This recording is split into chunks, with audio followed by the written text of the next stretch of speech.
घमंडी सास की 5 बहुओं पर जुल्म। अरे जरा जल्दी जल्दी हाथ चलाओ, हाथों में क्या जान नहीं है तुम लोगों के। अरे कोकिला, ये सब क्या हो रहा है? मेरे बेटों का रिश्ता तय हो गया है, कुछ दिनों में उनकी शादी है। अब घर में 5-5 बहुएं आएंगी तो दहेज भी तो भरकर लाएंगी, इसीलिए मैं 2 कमरे बनवा रही हूँ।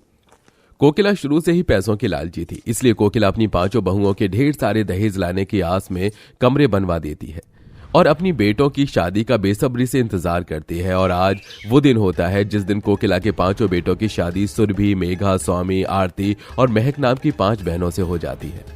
बहू, ये क्या, तुम अपने साथ कुछ सामान नहीं लाई? माँ जी, कैसा सामान? दहेज का सामान। और कैसा सामान? शादी करके आई हो तो दहेज भी तो लाई होगी। माँ जी, आप तो खुद रिश्ता लेकर हमारे घर आई थी, आप तो हमारे घर के हालातों को जानती है, फिर भी आप दहेज की मांग कर रही हैं। तुम 5 बहनें दहेज में अठन्नी भी नहीं लेकर आई हो क्या? अगर मैंने तुम्हारी माँ से दहेज की मांग नहीं की थी तो इसका मतलब ये नहीं कि मैं दहेज नहीं लूंगी। 5 बेटियां हैं तो मुझे लगा कि तुम्हारी माँ ने दहेज का इंतजाम पहले ही करके रखा होगा, लेकिन तुम्हारी माँ तो 1 नंबर की भिखारन निकली। माँ जी, आपको जो कहना है हमें कह दीजिए, लेकिन हमारी माँ को तो कुछ मत कहिए। स्वाति की बात सुन कोकिला को बहुत गुस्सा आता है और वो स्वाति के बाल पकड़ के खींचते हुए कहती है, मेरी बात आज कान खोलकर सुन ले। अगर मुझसे आइंदा ऊंची आवाज में बात करने की कोशिश की तो तुम 5 की आंखें निकालकर गोटियां खेल लूंगी, गोटियां, समझी? अपनी सास का ऐसा बर्ताव देख 5 बहनों को बहुत बुरा लगता है और ऐसे ही शादी का पहला दिन गुजर जाता है। अगले दिन होते ही 5 बहनें उठकर भगवान की पूजा पाठ करती हैं और अपने सास के लिए तरह तरह के पकवान बनाती हैं। माँ जी, ये लीजिए, मैंने दाल तड़का और जीरे वाले चावल बनाए हैं। मैंने मलाई कोफ्ता और चाप बनाया है, और मीठे में हमने ये मोतीचूर के लड्डू और गाजर का हलवा बनाया है। कोकिला जैसे ही अपनी बहू के बनाए गए खाने को खाती है, हाय राम, ये क्या खिला दिया? ये दाल में नमक डाला है कि नमक में दाल? ये तो बिल्कुल कड़वा जहर हो गई है। लेकिन माँ जी, मैंने तो नमक हिसाब से डाला था, तो ये दाल में नमक ज्यादा कैसे हो गया? तुझे क्या लगता है मैं झूठ कह रही हूँ?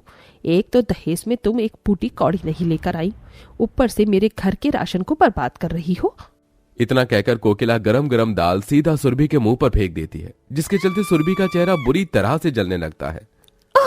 मेरा चेहरा माँ जी, बहुत जल रहा है। इस बार तो सिर्फ तेरा चेहरा जलाया है। अगर आइंदा मेरे घर के राशन की बर्बादी की ना तो तेरे पूरे के पूरे शरीर पर पेट्रोल डालकर माचिस की तिल्ली से आग लगा दूंगी। अपनी 5 बहू के दहेज न लाने पर कोकिला अब अपनी बहू से नफरत करने लगती है और उन्हें घर से निकालने की साजिश रचाती है। अगर इन 5 को मैंने घर से निकाल दिया तो पूरे मोहल्ले में मेरी बेइज्जती हो जाएगी, इसीलिए अब मैं 5 का ऐसा जीना हराम करूंगी कि 5 खुद ब खुद घर छोड़कर हमेशा हमेशा के लिए चली जाएंगी। उसके बाद मैं अपने 5 बेटों की शादी किसी अमीर लड़कियों से करवाऊंगी जो मेरे घर में भर भर कर दहेज लाएंगी। आरती, ये कपड़े ले जाओ, मैं अभी इन सूखी हुई लाल मिर्च को लेकर आती हूँ। ठीक है, लेकिन आराम से आना, अंधेरा हो चुका है और जीने की लाइट भी खराब है, कहीं गिर मत जाना। आरती कपड़ों को लेकर नीचे आ जाती है, वहीं महक मिर्ची को इकट्ठा करती है। दूसरी तरफ कोकिला अंधेरे का फायदा उठाकर जीने पर चुपके से खड़ी हो जाती है और जैसे ही महक नीचे उतरती है वैसे ही कोकिला उसे सीढ़ियों से धक्का दे देती है, जिससे महक बहुत बुरी तरह से गिर जाती है और उसके हाथ में फ्रैक्चर आ जाता है। महक, तुम आखिरकार सीढ़ी से गिरी कैसे? पता नहीं जी, ऐसा लगा कि किसी ने मुझे धक्का दिया हो। लगता है इसका दिमाग खराब हो गया है। ये शहर है, तुम लोगों का गांव नहीं जो यहाँ पर भूत प्रेत हो। अंधेरे में सीढ़ियां न दिखने की वजह से इसका पैर फिसल गया होगा। माँ जी, आपको कैसे पता कि सीढ़ियों पर अंधेरा हो रहा था? क्योंकि लाइट तो शाम में ही खराब हुई थी। तू कहना क्या चाहती है? इसे मैंने धक्का दिया है? अरे मेरा घर है, मेरी सीढ़ियां हैं, मुझे नहीं पता होगा कि किसे पता होगा? कोकिला की बात सुन 5 बहुएं समझ जाती हैं कि इसके पीछे कोकिला का ही हाथ है, लेकिन बात को न आगे बढ़ाते हुए 5 बहुएं शांत रहती हैं। माँ जी, कहाँ हैं आप? मैं आपकी चाय लाई हूँ। कमरे में सास के न होने की वजह से आरती चाय लेकर कमरे से बाहर ही जाने वाली होती है कि तभी अचानक कमरे का गेट बंद हो जाता है और कमरे की लाइट भी ऑफ हो जाती है। अरे, ये लाइट किसने बंद कर दी? मुझे तो अंधेरे से काफी डर लगता है। मेघा, स्वाति, कोई है क्या? आरती अंधेरे की वजह से काफी ज्यादा डर रही होती है। कि तभी अचानक कमरे का फैन ऑन हो जाता है, जिसके चलते फैन पर रखी हुई सारी की सारी लाल मिर्च कमरे में फैल जाती है और इसी के साथ आरती की आंखों में भी चली जाती है। मेरी आंखें, कोई बचाओ मुझे। क्यों मेरी प्यारी बहुरानी, अब आया ना मजा।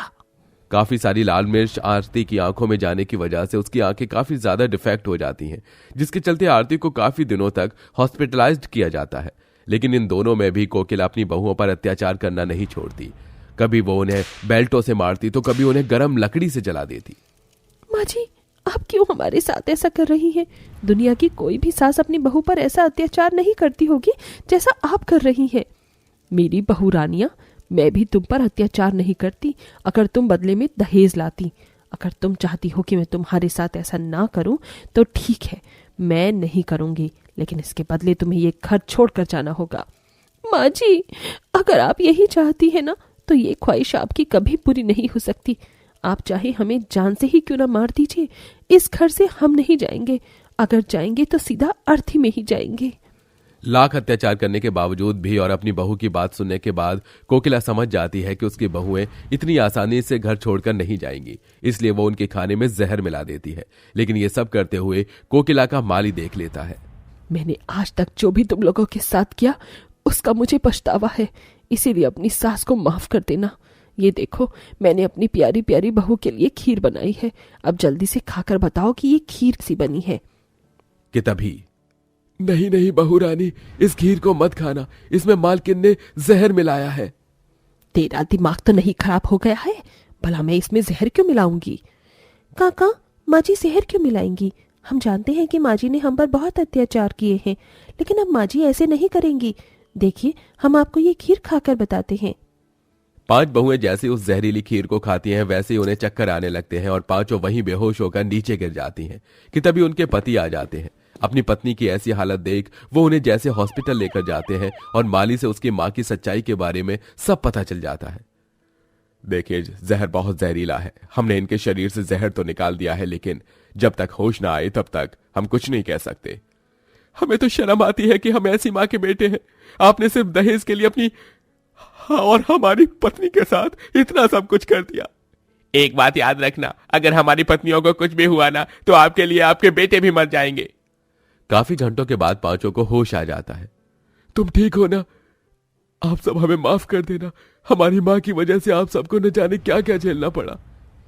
लेकिन अब और नहीं, अब हम इस औरत के साथ और नहीं रहेंगे। हम आज ही कहीं और चले जाएंगे। ये आप लोग क्या कह रहे हैं? आप माँ जी को ऐसी उम्र में छोड़कर कहाँ जाएंगे? उनका हम लोगों के अलावा है ही कौन? जो हुआ वो हमारी किस्मत थी। हम एक माँ से उनके बेटे नहीं छीन सकते। आप चाहती थी ना कि हम 5 ये घर छोड़कर चले जाएं। आज के बाद हम 5 आपको अपनी शक्ल भी नहीं दिखाएंगे। नहीं बहुओं, ऐसा मत कहो। अगर तुम चली गई तो मैं कैसे रहूंगी? मेरे इतना अत्याचार करने के बाद भी तुम लोगों में मेरे लिए इतना प्यार और इज्जत है। अगर तुम्हारी जगह कोई और होता तो मुझे अभी तक पुलिस के हवाले कर देता। बहू, अपनी सास को माफ कर दो और वापस अपने घर आ जाओ। कोकिला की बात सुन 5 बहनों की आंखों में आंसू आ जाते हैं, जिसके बाद कोकिला अपनी 5 बहू का बहुत अच्छे से ख्याल रखती है और उनके ठीक होने के बाद उनका बड़े प्यार से स्वागत करती है। जिसके बाद अब 5 बहनें अपनी सास के साथ खुशी खुशी और प्यार मोहब्बत से रहती हैं।